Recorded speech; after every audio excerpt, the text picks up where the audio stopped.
This podcast is not meant to be professional advice of any kind. It is meant to be informative and entertaining. If you make any changes to your life, see the appropriate professional before you do so. What kind of superager are you?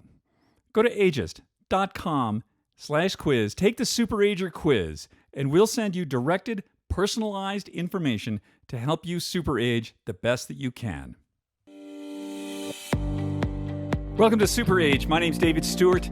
I am the founder of Ageist and your host on the SuperAge show. We talk about how to live healthier, how to live longer, and how to be happier. And who doesn't want that? Today's show is brought to you by Inside Tracker, the dashboard to your inner health. Go to insidetracker.com/ageist. Save 20% on all their products. Today's show is also brought to you by Element, LMNT. My favorite electrolyte mix. It's what I put in my water in the morning, and it's what I put in my water at the gym. Go to drinkelement.com/ageist and receive a free 8-serving sample pack with any purchase. Today's show is also brought to you by Timeline Nutrition with their breakthrough product, MitoPure, the first clinically tested urolithin A supplement, which is showing tremendous results for mitochondrial health. Go to timelinenutrition.com/ageist, use the code ageist at checkout, and save 10% off your first order of MitoPure. Welcome to episode 148 of the SuperAge podcast. This will be dropping on August the 23rd, 2023. This week, we're coming to you from the shores of Waikiki in Honolulu in the amazing state of Hawaii. And I could have pre-recorded this podcast last week, but I really just wanted to say, coming to you from the Halekulani Hotel here in Waikiki, because I don't know, that's just like so cool. It's amazing here. There is this word healing gets thrown around a lot. To me, there is something absolutely healing about being in Hawaii. I don't know what it is. I can just feel like every day that I'm here, my parasympathetic nervous system gets stronger and stronger, and I get more and more calm. And I happen to be staying at the most amazing hotel here. It's called the Halekulani. It's on the near end of Waikiki. It's where Obama stays. I would put it up like top 3 or 4 hotels I have ever stayed in the world. Incredible staff. You can sort of tell what sort of experience you're going to get from a hotel based on the longevity of the people who work there. And what they told me is 50% of the staff here has worked here at least 30 years. So you know they take really good care of their people, and it shows. I just could not be happier being here at the Halekulani. This week on the show, we have Michael Finke on. And Michael is one of my favorite financial people. He's really fun, and he's really funny, and he's super smart. Michael's a Ph.D. and a professor of wealth management and a Frank M. Engle Distinguished Chair of Economic Security at the American College of Financial Services. And Michael does a lot of research into the science and the data, the mindset, the psychology of what's involved with money. Like, what is the meaning of money? What is the meaning of work? What are the different systems in our brains? Our limbic system versus our pre-frontal cortex. And how do we see ourselves in the future versus how do we see ourselves now? And, you know, the need to future cast ourselves. And then we have a fascinating discussion about the difficulty of actually, after you spent your whole life saving money, how do you spend money? What's the psychology of that? I think this is just a fascinating topic. You know, one of the legs of superaging is financial security. You need to have a certain amount of money in order to make all this stuff work. And Michael is an expert on this. We sort of revisit something that we spoke about a few months ago about this idea of different asset classes. And I'm not talking about cash and stocks and bonds and all that stuff. I'm talking about the asset classes of your friend group, your curiosity, your knowledge base, your health, your fitness level. All these things are asset classes, harder to quantify than how much cash you got in the bank, but super important. So we're going to get with Michael in just a moment. I'm really excited for this conversation, and I think you're really going to enjoy it. Today's show is brought to you by Inside Tracker, the dashboard to your inner health. I'm a big believer in getting blood tests taken because it's simply the only way to get in-depth data about your metabolic factors, your hormones, and the things that inform your immediate and long-term health. There are also excellent DNA tests that can further inform you about your immediate and long-term health. The problem is that most blood tests out there is you get a lot of information back and you get a lot of numbers, and they're not really going to tell you what to do about it. In addition, they can be very confusing, what all the factors are, what they mean. Inside Tracker has a dashboard and a platform that simplifies all of that. I get food first, supplements second, recommendations about how to optimize my inner health. For instance, I just got my test back and I saw that my calcium levels were a little low, which were surprising to me. But I have suggestions now about how to correct that. And I would not have known that had I not done an Inside Tracker blood test. Go to insidetracker.com/ageist. Save 20% on all their products today. Today's show is also brought to you by Element, spelled LMNT, my favorite electrolyte mix. One of the great findings that I learned last year was the importance of electrolytes in my water, especially sodium. Of course, if you have hypertension or you're pre-hypertensive, this is something you want to pay attention to. But for most of us, we're probably lacking electrolytes. And my favorite one is Element. And guess what? They just launched grapefruit. I'm actually drinking a Element grapefruit right now, and that's awesome. Go to drinkelement.com/ageist. Get a free 8-serving sample pack. That's DRINKLMNT.com/ageist. And get a free 8-serving sample pack with your next purchase.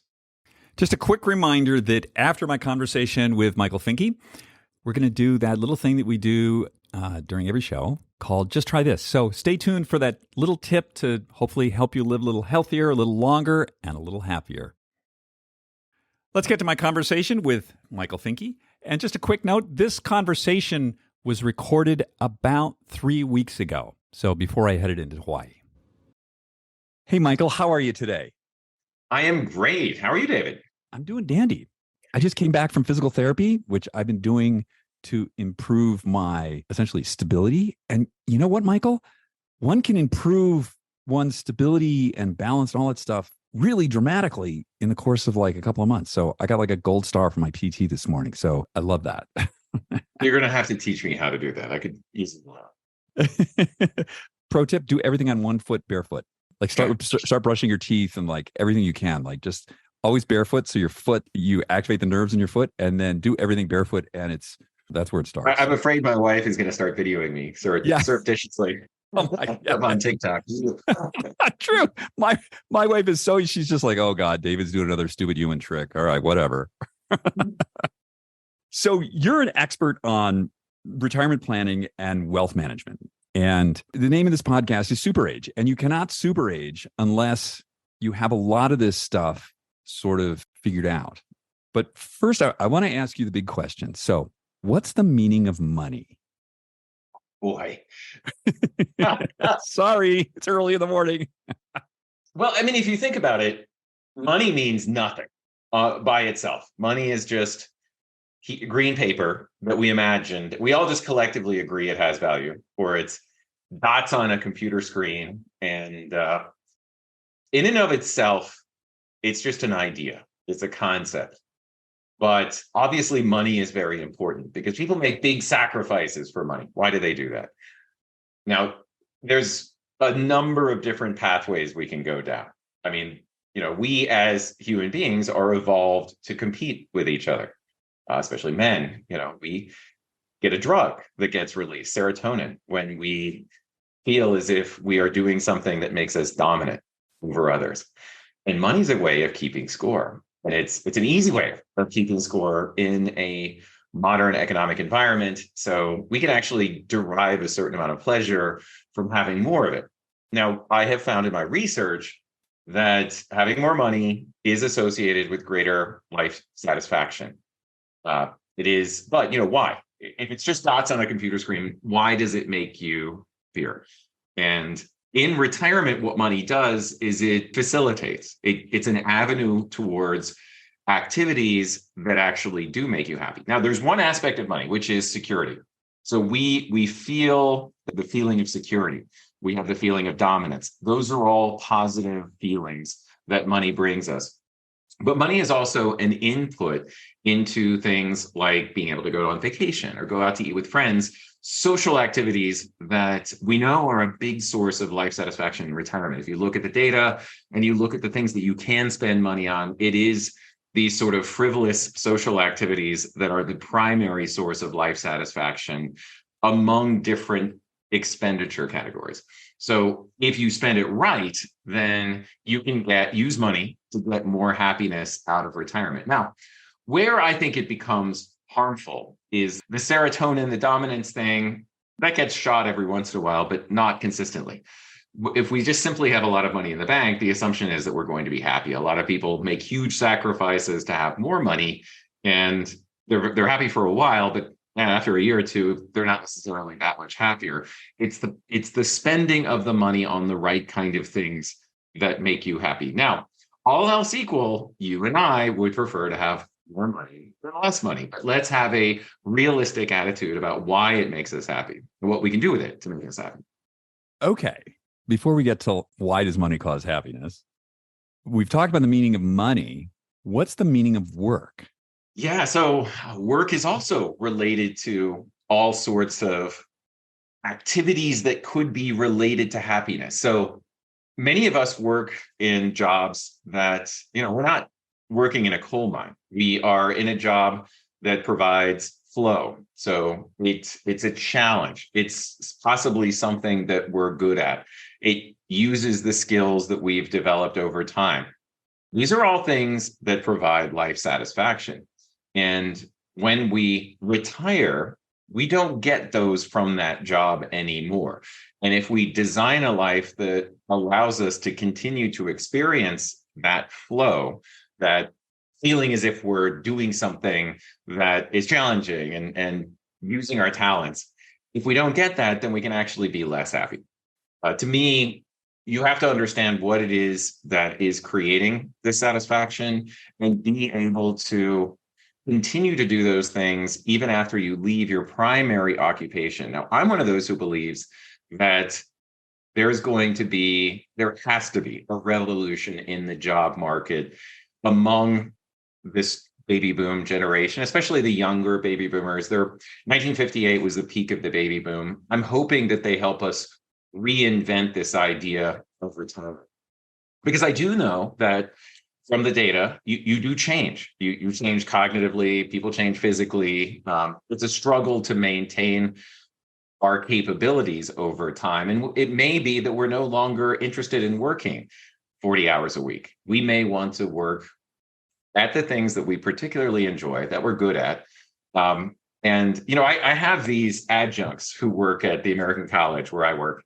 And, we have some of these who are retired experts. So they worked in the industry, they experienced all the pressures of being an executive. They built a lot of knowledge, and then they retire, but they still want to do things, and they still enjoy working with students and helping them learn concepts. So they work at the college. And my favorite ones are the ones where I say, I really need help creating content for this course. Do you have an extra 20 hours this week? And they will tell me no. And I'll be like, yes, that's exactly what you should tell me. Because what you have when you retire is control over your time. And to me, that's retiring right. It means I am experiencing a transition into a different stage of my life, but I'm also continuing to do the things that I really enjoy. And just because I get paid for them, that doesn't mean I'm not retired. Retirement means autonomy. And I think that in the future, what I hope is that people don't stop work and completely step away from the experiences that gave them joy, that provided that flow, that they will continue to maintain involvement in social activities where they can really contribute to the well-being of society. Because these people have spent decades learning things that younger people simply don't know. And we can all benefit by having greater engagement in the workforce of those who are maybe retired from their full-time occupation, but I don't think the system is set up well enough to be able to allow them to do that. Talk to me about the sense of agency and relevance. So you use the word contribution. I like the word usefulness. I always tell people like, whatever you're doing, just be useful. And that sort of links to this idea of a sense of agency, impact, and relevance. I think that sometimes people will say volunteer in retirement, but maybe at a low value kind of activity. And they could be doing something where they built up the human capital to be able to provide more value, but they get paid for it. That's okay. It's okay if the thing that provides the greatest value to society is something that you get paid for, because that really is the most genuine form of appreciation for contributing value, for being useful, is money. So it's okay if you do things in retirement that allow you to get paid. Absolutely. I don't know what kind of brain chemical gets activated for me, but when I look at my bank account and somebody has sent me some money, I feel validated for what I did, you know? It is so true. It's actually something that a roommate told me back in college, because there is this sense in college, like you're trying to rebel a little bit. But, he said in a capitalist society, it is the truest form of appreciation for the contribution that you're making. And I thought, well, that's a good way of thinking about it. Someone has said, thank you for doing a good job, doing something useful. Yeah, that's the world that we live in. And, it is. Some people are like, well, I don't like that world, but I'm sorry, that's just the way the world is. So and we get a little shot of the dominance chemical too when our number gets bigger. Yeah. Tell me about your thinking on the pillars of happiness. What really matters to people? So when we run what's known as a multivariate analysis, which is we have this data set called the Health and Retirement Study, 20,000 retirees, follows them over time. Lots of great questions, modules on all sorts of life characteristics. And if we throw them all into an analysis that controls for everything. So, for example, it may be difficult to parse out how much life satisfaction money is actually contributing, because people who have more money tend to be more positive. And they tend to exercise and have more relationships. So is it the relationships or the exercise or the money that is causing the happiness? What you have to do is you have to look for the independent predictors controlling for everything else. That's a multivariate analysis. When we run a multivariate analysis, what we see is that there's 3 areas that clearly are the strongest predictors of life satisfaction. Those are health. Now, health is obvious, but boy, health is a big predictor of life satisfaction. Relationships, the quality of the relationship that you have with your partner is the number one predictor of life satisfaction, positive and negative. So if you have a positive relationship, it's great. If you have a negative relationship, it's bad. And also friends, your closest friends in retirement, that is a resource that you can draw from that has a big impact on life satisfaction. Kids have no impact on life satisfaction in retirement. Really? Yes. Really? So if you have kids for the purpose of being happier later in life, there's no evidence statistically that they provide any added joy. And I think one of the biggest mistakes we can make is to move close to our kids in retirement and expect that they're going to be a significant source of life satisfaction. I actually go online. There's this great Facebook site or Facebook group called Retired or Near Retirement.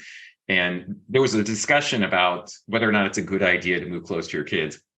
And it had like 160 responses, and there was not a single positive one. It was all those people explaining why it is that things didn't quite work out the way that they'd expected. So things to remember, and money, and not just wealth, but also income.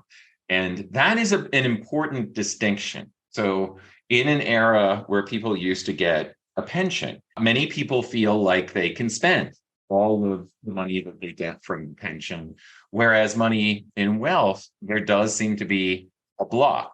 People feel differently about spending money from savings than they do spending money from income.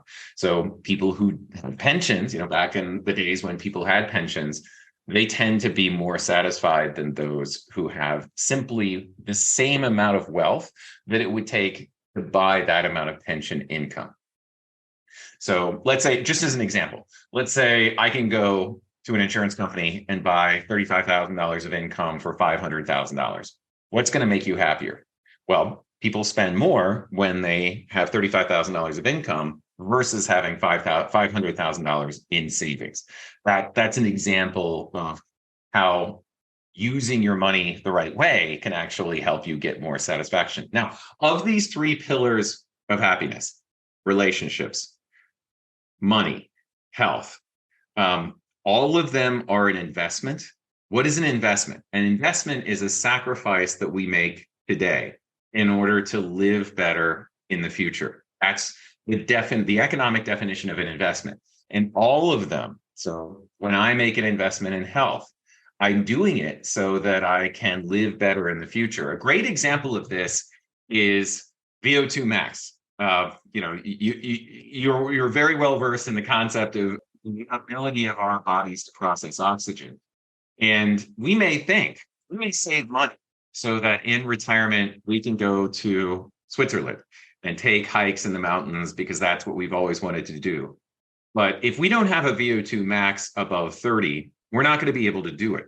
So we have to make an investment in maintaining our physical health, which takes time and effort. We've got to spend, time on exercising, and we've got to recover, and we've got to take a shower. All of these are not entirely pleasant, but we do it so that we can use our money in retirement to fly to Switzerland and rent a chalet and go for a hike. That experience is not pleasurable unless I've made an investment in health and in money. I have to be able to fly there in the first place. That's what money can get you. We had Dr. Andrew Scott on a few months ago, and he contributed to a book called The 100-Year Life. And one of the things that I loved what he talked about were asset classes. And similar to what you're talking about, he's like, well, money, house, all that's an asset class. But there's like another 4 or 5 of them. And those include your friends are an asset class, and your health, and also your curiosity, your knowledge base, your ability to learn new things. These are all asset classes. And what I notice is a lot of people over-index on the easily quantifiable one, which is how much money's in the bank. That is such a great way to put it. And it's actually very consistent with traditional economics. So traditional economics says that money is just an input. It's an input into the production of a commodity. And the commodity is whatever it is that makes us happy. So anything that could be an input into the production of that commodity is valuable. So that means that our relationships have value. Because what good is money if we don't have the ability to share our life with someone? If we're just sitting alone, on the computer, or living less than a fulfilling lifestyle because we haven't made that investment. But we have to sacrifice to maintain friendships. It takes time, it takes effort. You have to be deliberate about it. You've got to, fly places to visit old friends, to maintain those relationships. But you do it because there's a payout. I mean, there's an immediate payout in that you get to enjoy spending time with friends, but there's also a long-term payout that you get to draw from those relationships later in life as a source of satisfaction. So I love that idea. I love to think of all these aspects of your life as an asset class. What is an asset class? It is something that we can draw from to provide happiness, to provide utility, is what economists call it. But it takes multiple asset classes to get the most out of life. And something like intellectual curiosity, I mean, that is an asset class.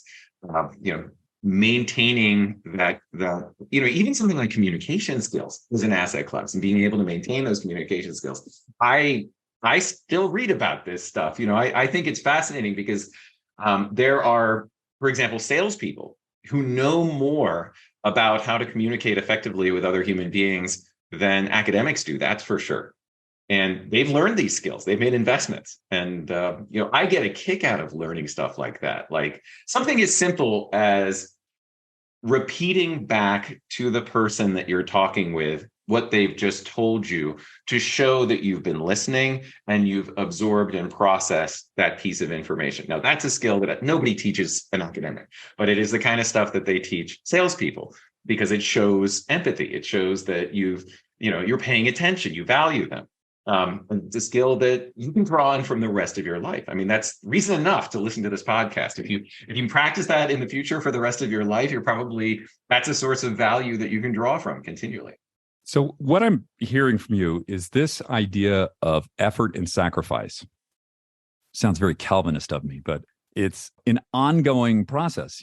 Learning something is not necessary. I mean, for some people it's fun. I think it's not kind of fun, but it's also hard. Like, it requires an effort. Going to the gym requires an effort, especially the whole relationship friend thing. So as we get older, a lot of times, people move away. We basically have to nourish our new friend circle or it will naturally atrophy. And so can be really hard for people to like go out and like, oh my God, like I've got to join this thing. I don't want to join this thing. I'm such a busy guy. And you have to say, no, you're not. Come on, get over it. Like, just go do this thing. Well, we're all victims of inertia, aren't we? We just, yeah. we don't really want to do anything.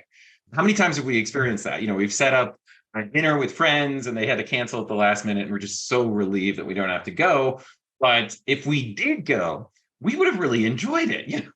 There's just something about the way that human beings are programmed that we don't naturally want to expend effort unless it's very obvious what the reward is. And do you think we all are running this sort of cost-benefit analysis in our minds? And we're thinking like, oh, dinner, okay, effort, there's a cost.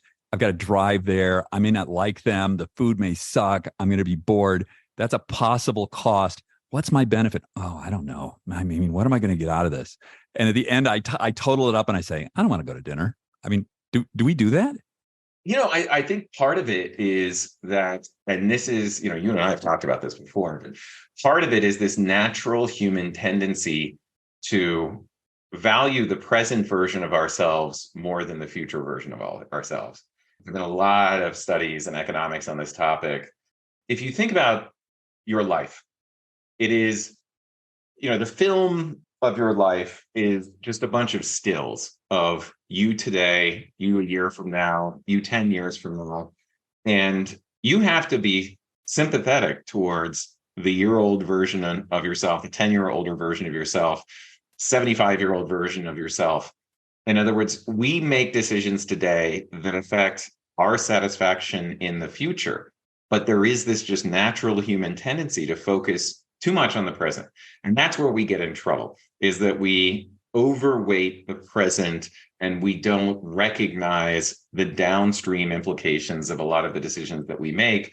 And we have to be very deliberate about that. We have to force ourselves to be more forward thinking if we want to be able to achieve a lot of those long-term goals that we know are associated with life satisfaction. Why are we like that? I mean, what's the human wiring that causes that to happen? It's because our brains are basically a combination of this ancient part of our brain, the limbic system. And the limbic system has no conception of the future version of ourselves. So, a lizard has no conception of the future version of itself. Many mammals are barely aware of the future version of ourselves. And what makes us different is this prefrontal cortex. And in many ways, the ability to imagine the future makes us unique. And a lot of advanced animals, marine animals and primates, that is the one thing that makes us different, is that we can imagine a future and then we can change our course of action today to live better in the future. But it represents a constant struggle between the part of our brain which is more powerful and instantaneous. And the other element that needs to be considered is that when we use that prefrontal cortex part of our brain, the part that mediates the older limbic part of our brain, it takes effort. It actually takes calories. It's hard and slow and deliberate to moderate the impulses of the other part of our brain, which means that we oftentimes will end up losing to that part of our brain that is only focused on the present and that is not considering the future.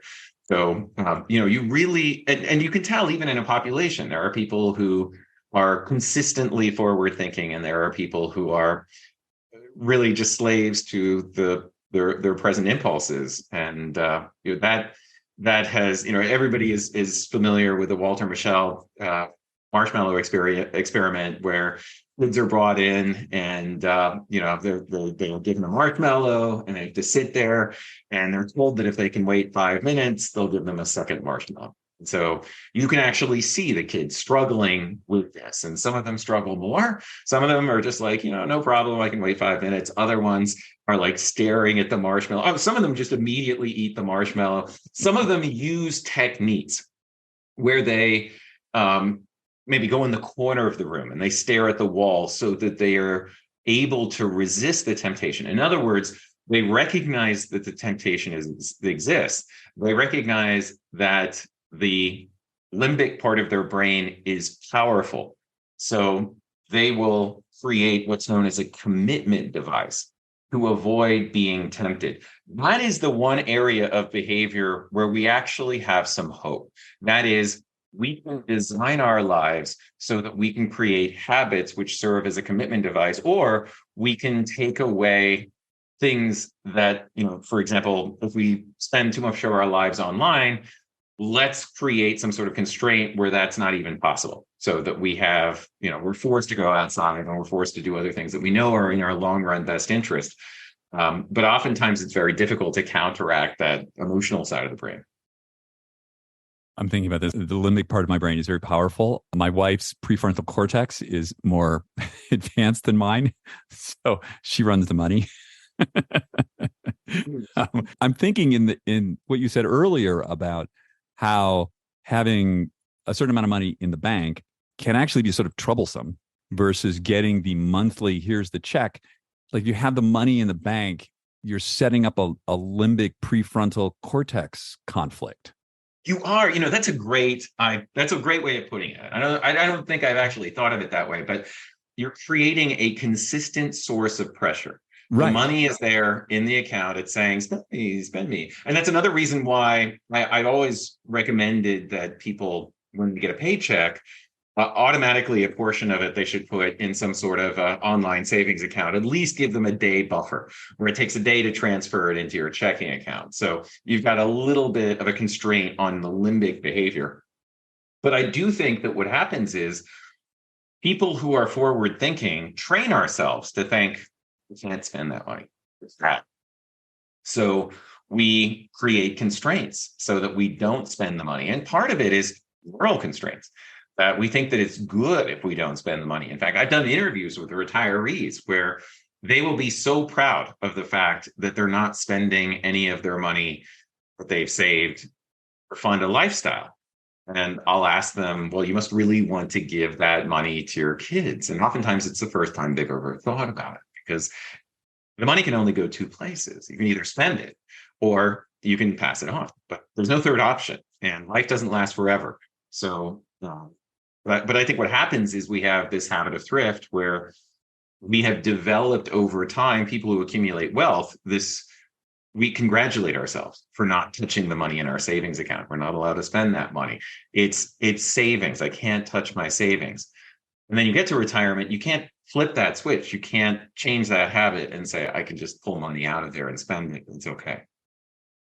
I'm envisioning myself, and that would most definitely cause a conflict for me. One that would not be there if, there was just like a check came every month and I would just like take the check, cash it, and I've got an envelope of $100 bills, and it's like, okay, that's my money for the month. Okay. Like at that, I can like get my mind around, but I've got this big chunk of money. Now, how do I negotiate that and avoid this conflict that that I'd never thought of before until you just mentioned it? One of the problems also is when you invest it and you lose money, that creates a negative emotional response. And, you said, well, what if I could just get, I could pull the money out regularly every month? If you could create that kind of a habit, what would you do if the balance got smaller? What happened in 2022 if you went from $1 million to $800,000 in the bank? Would that change your behavior? Would you go out to eat less? Would you go on fewer vacations? that essentially means that to some extent, your lifestyle is dependent on something that you can't control, which is the performance of your investments in the market. And that's another thing that I see that is a problem, because essentially the satisfaction that you get from the money is to some extent dependent on something that you absolutely cannot control. It's completely random. And for some people, it's going to be better. And for some people, it's going to be worse, which is how well is the market going to perform over time, which is why I think, we've got to develop systems so that at least with a portion of our savings, we can give ourselves the license to be able to spend that money over time so that we're not constantly having to fight these emotions. I have seen this played out so many times where their consuming behavior is based upon exactly what you're talking about, the like market up, market down. And I mean, it makes a certain amount of sense to me, but it makes them crazy. So they're market up, they're happy. Oh, great. Let's go to dinner. We're going to go to Tuscany. Market down. Oh yeah. I'm going to, let's stay home and buckle down. But really nothing has changed. No. And if you were going to do it right, you would be going to Tuscany on the down market years because nobody else is flying. Like that's you get the best deals on flights and hotels. How do you create a strategy for yourself where you allow yourself to do that? And that's another one of these. I study retirement income planning a lot, and I give a lot of thought to when you get to retirement, you've got this lump sum, as we do in the defined contribution era. What's the smart way to deal with your money? And I think the smart way to deal with your money is to take part of it and say, let's spend this money. No matter what happens, I'm going to spend it. I'm going to take care of my legacy goals. I got a certain amount of money for emergencies, but I've got part of it that I have to be disciplined, especially if I'm a saver. I have to be disciplined about spending it down. And then how do I create some sort of a strategy where no matter what happens, I feel comfortable actually spending it? I would just buy the annuity. Well, that's what economists say in general. I mean, there's a great article by a guy named Richard Thaler. He's a Nobel Prize winning economist. He's got an article in the New York Times called The Annuity Puzzle. And, the expense of sounding like an annuity salesman, that's the way that economists think about it. We don't know how long we're going to live, so why not take a chunk of our money and just buy ourselves an income? And no matter what happens in the market, we can continue to spend the money. And because we don't know how long we're going to live, we can actually spend more if we pool that with other retirees. If you're a geek on this kind of stuff, it's called idiosyncratic longevity risk. It means it's the risk that if we don't know, if we're 60, let's just give an example. If you're a 65-year-old healthy woman, then on average, you're going to live 25 years. So let's say you've got $500,000. How do you spread that $500,000 over the next 25 years? With interest. So, you could just spend enough money so that you run out at the age of 90, but then you got a 50% chance of outliving your savings. So maybe you spread it to 95, or maybe you spread it to 100. Even at 100, you've got about a 10% chance of still being alive. Or you just pool the money with other retirees. You can spend as if you're living to the age of 90. So maybe you can spend about $35,000 a year, which is more than if you try to spread it out to the age of 100. And you never have to worry about running out. That's the value of longevity risk pooling through the use of an income annuity.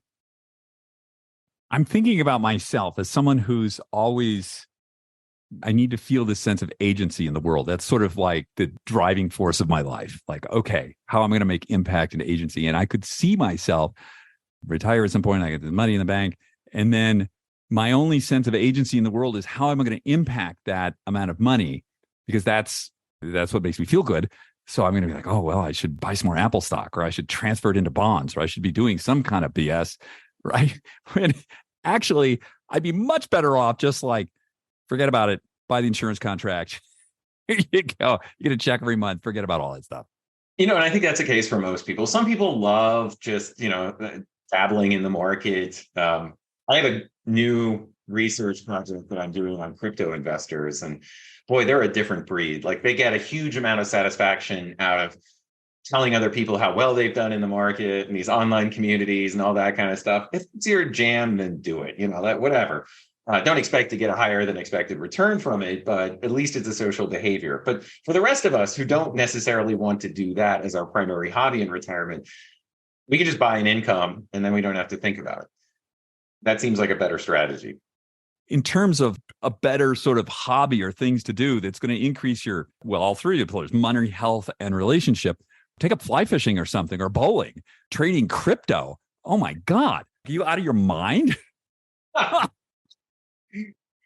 I should mention that when researchers have looked at investment performance in brokerage accounts, they do find that older investors do worse than younger investors. So there does seem to be kind of a peak around age 50 and then a little bit of a decline. But by the time you're in your 80s and 90s, you're not doing such a great job of investing. And one of the reasons is because we do tend to invest more emotionally. We pick the hot stock, we pull the money out of the market when the market's already fallen, we put more money in after the market has already gone up in value. That leads to consistent underperformance. And that's one of the reasons why I'm a little bit skeptical of people trying to manage their investments in retirement into their 80s and 90s on their own, because I've seen the data and it doesn't look that good. Now, I mean, this is, David, where I have done research on financial literacy in old age. And that's actually one of the things that first got me interested in this idea of going outside of economics to look a little bit at what happens to people when they get older. In fact, what we found in our study was that financial literacy tends to decline at almost a linear rate between your mid 60s and your mid 90s and beyond. And the question was, why is this happening? And we actually looked at measures of cognition, and it pretty much matched measures of the decline in cognition in old age.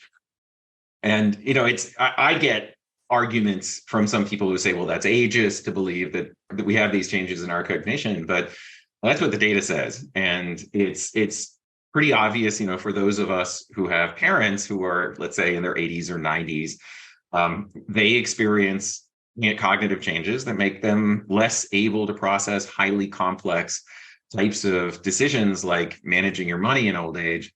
And planning for that, I think, is a part of retirement investment planning, because you have to recognize that the person you are in your 80s is different than the person you are in your 60s, that your ability to make some of these more complex decisions is going to change over time.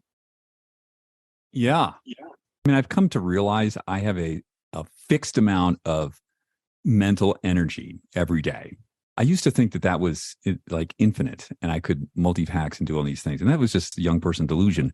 And so now I know people who are just like, oh, well, my net worth went up whatever today because of whatever. And I pay no attention to it whatsoever. Good. I don't really care. Like, it has no impact on my life. Like, this is something that I'm not even going to think about for a long time. So I can't afford the brain space to think about, like, well, Apple's up 1% today, but Facebook's down. Ooh, whatever. I have other important things to think about besides that. Well, and the good news is there's no reason to think about it. Right. All the research in finance shows that if you try to pick stocks, it's a loser's bet. Absolutely. And the more picking you do, the worse your performance. There was a great study that was done in the late 1990s by Brad Barber and Terrence O'Dean. And they actually, for the first time, got access to these brokerage accounts. And that's exactly what they found, that people who traded more ended up doing worse in their investments. And men in particular were prone to trading more because we're competitive. We get that juice of energy from telling people that we did better than them. Like, hey, my net worth went up by 20% over the last year. That makes us happier because we're competitive. We like this whole social dominance thing. It's not good for our wealth. It's a present satisfaction that is compromising our long-term well-being. I don't think it's not only is it not good for our long-term wealth, it's not good for our present mental health. It's not really, no. If our present mental health is based upon, what Mark Zuckerberg did today, I mean, oh my God, help us. Yeah, I mean, one of the other traps I think that we can fall into, if we recognize that our brains are designed for survival, and that's we're getting a little bit off topic here, but let's think about some of the problems that people experience in retirement and why they experience them. We have gotten very good at manipulating human beings, at figuring out what pushes their buttons. And if you understand what motivates us as social beings, then it becomes easier to imagine ways of manipulating us. And again, we can find ourselves being constantly manipulated by some of these short-term pleasures that will negatively impact our long-term satisfaction, but also get in the way of things like health and relationships. There's this in-group, this thing that a lot of social media experts have figured out, and that is everybody likes to be identified with some sort of an in-group. And that was consistent with how we survived in, our forebears who had these tighter social bonds, but also excluded those who were outside of the in-group. That was part of it. We built a more cohesive unit, and our brains throw out these chemicals. And retirement, this is another thing that I found from being on the Facebook group. Men get very prone to negativity, and they are easily manipulated, and they fall into this trap, which leads to alienation from other people who matter the most to us, our friends and our partner. And it means that we don't spend time on the kind of things that actually do produce the greatest amount of long-term happiness. Absolutely. I think he'll push back on this, but I say, like, sort of the age that I am anyway, they're like a problem group. They're like a special needs group. This stuff is really hard for them. It is, because I think so much of our identity is defined by who we are in the labor market. And the other thing that men don't do as well as women, and this was one of the themes of a great book on retirement relationships that I read recently by a woman named Sarah Yoga, who's a Ph.D. and studies relationships. What she's found is that women just do a better job of maintaining friendships outside of the workforce. Men do a terrible job of that, which means that in retirement, oftentimes they don't have those friendships that they can rely on as much. And they rely more on their partner. In an opposite sex couple, that means that they're relying more on their wife for a source of companionship and social interaction. And there may be a little bit of friction there, because the wife may have her own set of friends and they want to go on her own vacations. And, that creates a certain amount of stress. And that's one of the reasons why men, I think, fall into some of these traps. It's that ultimately negatively impact their well-being. For all you guys listening to this, I have a single word for you. It's the word yes. When someone invites you somewhere, just go and say yes. Don't think about it too much and be a joiner. It's okay. It's not going to hurt you. Well, and recognize that negativity is a drug. And, people may think that they're not drug addicts, but if you get addicted to negativity, then you are a drug addict. And you've got to find yourself out of it. Find a way out of it, because it will consume your retirement.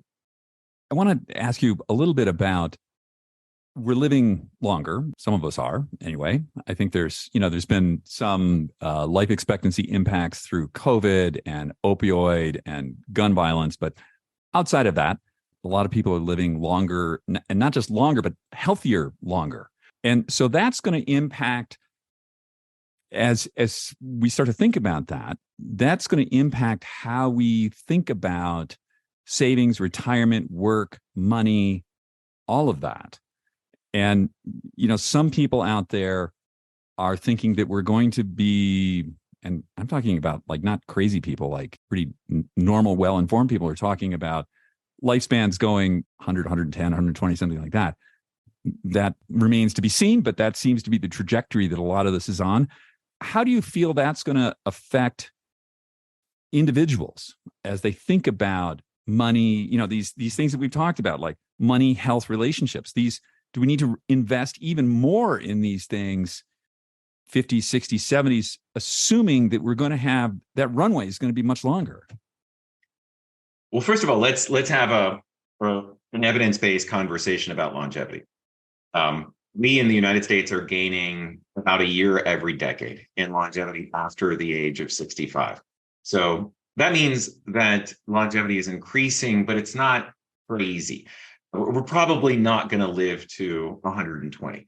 And we are not. We're not making these amazing advances, these jumps in longevity, despite the fact that we've had some pretty significant medical advances in the 20th century in the United States, the line on improvement in longevity is remarkably stable over time, a year every decade. Now, that's slowed in the United States with the COVID era. Now, let's also look at COVID, and let's look at some of the differences in longevity by income, because I think that's one of the most interesting social phenomenon that I've seen over the last 30 or 40 years, and that is that higher income Americans are living much longer than lower income Americans. Now, you mentioned some of these problems that are reducing average longevity. Many of them are those differences by social, like it's not even social class, it's income, basically. So people who make more money live longer. What is it that's making them live longer? Is it that they have access to medical care? Well, no, actually, if you look at the differences, it's number one, that they smoke less. So I was speaking at a financial planning conference, a couple of financial planning conferences over the weekend. If this was 20 years ago, in between sessions, people would have been going outside for a smoke break. But now, and these are people who are probably in the top 10th percentile of income, everybody just, walk from one session to the other. Nobody thought about smoking.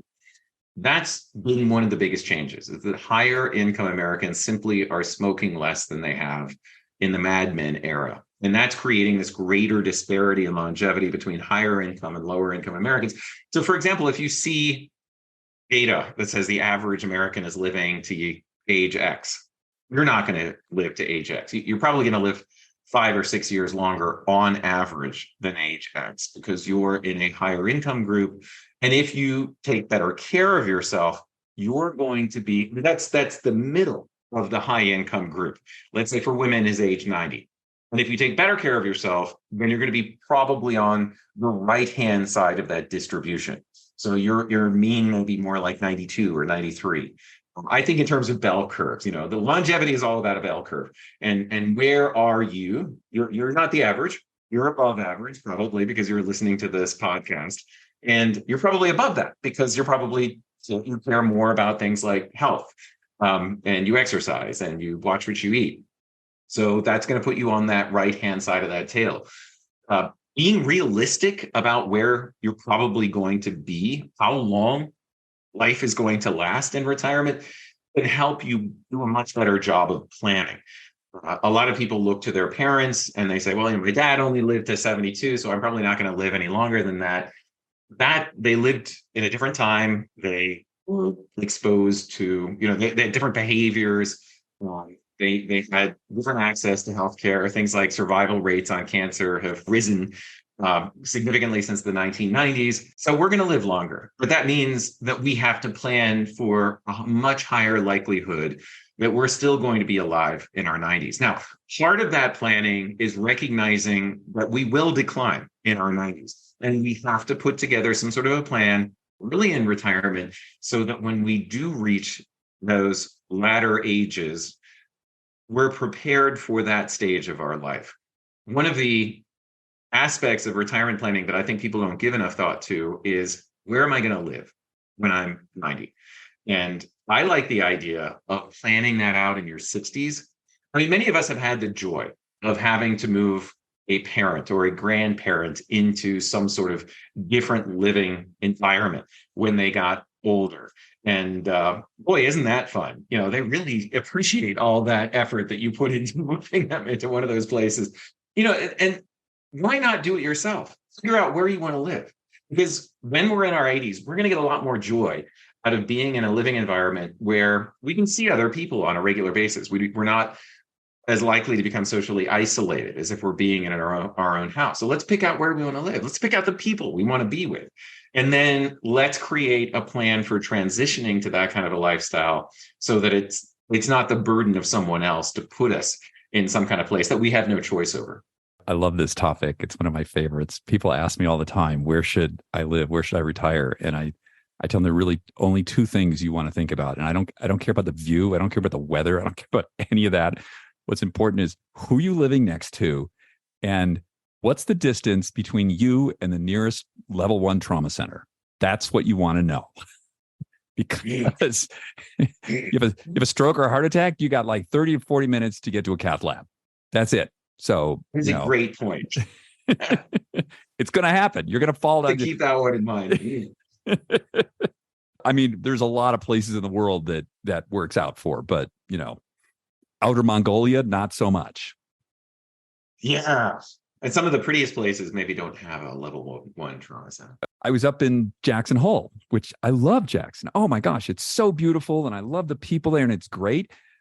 The nearest level 1 trauma center is an hour and a half by helicopter to Salt Lake City. That's if you can get the helicopter. Yeah. So if you have a car accident, you have a skiing accident, you have a heart attack, you have anything like that, the number 1 cause of death in the state of Wyoming are industrial or agricultural accidents. I wonder why that is. There you go. It's fascinating. I actually have a friend who is a doctor, and she has a house in Taos, New Mexico. And she actually made the decision not to retire and live only in Taos because she recognizes that her choices are limited when it comes to healthcare. And, she's now in her early 70s, so she's getting to that point where she's got to think about that stuff. That's right. I mean, I think it's fine. You can go to Africa for like 2 or 3 weeks, or, go to Peru, or, whatever you want to do on your vacation. But where you live, you want like the majority of your time with access to that level of healthcare, because bad things happen. If you don't have that kind of access, it's going to be a real problem. David, I never really thought about that before, but that is a great way of thinking about where to live, because no matter what the disease, the likelihood that you're going to experience it goes up every year. So cancer, heart attack, a range of different diseases. It's random. You can't predict that it's going to happen to you or not happen to you. It's just completely random. But the probability does go up every year, and that should be part of your retirement plans. The number 1 cause of death is cardiovascular. Number 2 is cancer. I think 3 is, I want to get this right, I think 3 is like diabetes or complications therefrom. But number 4 is, guess what? Falls and accidents. Yeah. And they're not necessarily your fault. Yeah. Rural Portugal may be nice, but keep that in mind. That is a good point. That's something I need to bring into my retirement planning discussion, is proximity to a level 1 trauma center. That's a great idea. We actually made a map like that with circles. You really? I was going to ask you. Yeah. Because I was actually, we were in Park City, which is nice, but I thought, oh, Jackson Hole, that's great. And I started like thinking about this, and then I started to do that research because, here we have a lot of tremendous access to like great healthcare, especially that sort of stuff, like life flight and all that sort of thing. And I investigated it in Jackson Hole, and I started calling around to the hospitals, and it's like, well, what do you do with this? And they're like, well, you drive to Salt Lake City. And it's like, well, that's 5 hours. Really? Okay. Not so easy if you're having a heart attack. No, that's not. Low survivability there. Michael, is there anything you want to leave our people with today? The one most important thing is being deliberate about how we use our time. That so many people, when they get to retirement, again, I think we mentioned before that people are really vulnerable to inertia. So let's be more deliberate about planning a life in retirement. And then on a regular basis, let's develop habits that we're very deliberate about at the beginning of retirement so that we sustain those habits over time. I like to say live on purpose. And I think the older we get, the more purposeful we have to be. And people think Absolutely. Like, you get older, everything is like loosey-goosey. Yeah. Bad outcomes. Be purposeful. Yeah. Structure is good. Yeah, absolutely. Michael, I love the research you do, and it's just wonderful to have you on the program. This is an area that we don't talk enough about, and I think it's critically important. Well, thank you for having me. As always, David, it's great talking to you. Thank you so much. Take care now. All right, take care. That was wonderful. It's so great to, I have this relationship with Michael, and I count on him as one of the experts that I look to for. He does a lot of research, and actually we're going to be doing a research project together that I'm really excited about. But next, we're going to get to Just Try This in just a moment after a quick word from our sponsor. Today's show is also brought to you by Timeline Nutrition with their breakthrough product, MitoPure. MitoPure is the first and only clinically tested, highly pure urolithin A postbiotic. There have been over 300 published scientific studies on urolithin A, including human-completed and ongoing clinical trials involving over 900 participants. The results are impressive. By energizing cells, MitoPure is revolutionizing cellular aging. Urolithin A is the only known substance clinically proven to trigger a crucial recycling process within our cells called mitophagy. I've been using MitoPure for several months. The members of our scientific board and their families use it, and many of our friends use it because we have read the science and we can feel the difference. This is a product I'm going to be taking for as long as I possibly can. Receive 10% off your first purchase at timelinenutrition.com/ageist. Use the code ageist at checkout. This week on Just Try This, what I'm going to suggest might be kind of obvious, but might be kind of difficult for some people. Take vacations. So I'm actually here at the Halekulani in amazing Waikiki for like a total of 9 days, which is amazing. And every day that I've been here, I can feel my body calm down. I didn't even think I was like that cranked up, but I can literally feel myself day to day. I get more and more calm. And, you know, one of the things that we talk about a lot on the SuperAge podcast is stress and the effect of chronic stress. It's really corrosive to all of our organ systems, our brain, everything. So we want to be able to take these breaks. And there is a certain sense of Calvinism or wanting to be heroic or something. And, I don't take vacations, or I last took a vacation 10 years ago or something. No, just you're going to live longer, happier, and healthier. You're going to have better relationships if you could take regular vacations. And if you can only take a weekend, that's great. If you can take like a little more time to really settle down and not work, probably live longer, but you're definitely going to live happier. So my plug this week for Just Try This, vacations, plan them, put them into your calendar. You can put them in a year ahead, 2 years ahead, and just block out the time and go do it. You're going to be happier for it. Next week, we're going to be back in Park City, Utah, which is another lovely place to be. Not quite as lovely as where I am right now, but hey, it's still pretty great.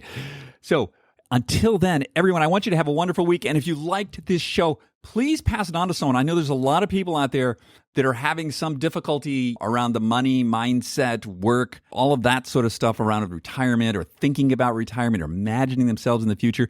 Maybe pass this on to them and suggest that they subscribe to the SuperAge podcast. If you'd like to leave us a comment, we would love that. And you can leave us a rating, hopefully a 5-star one. If you want to reach out to me directly, david@superage.com. I would love to hear from you. Everyone, thank you for your time this week. Thank you for your attention, and I look forward to seeing you next week. Take care now.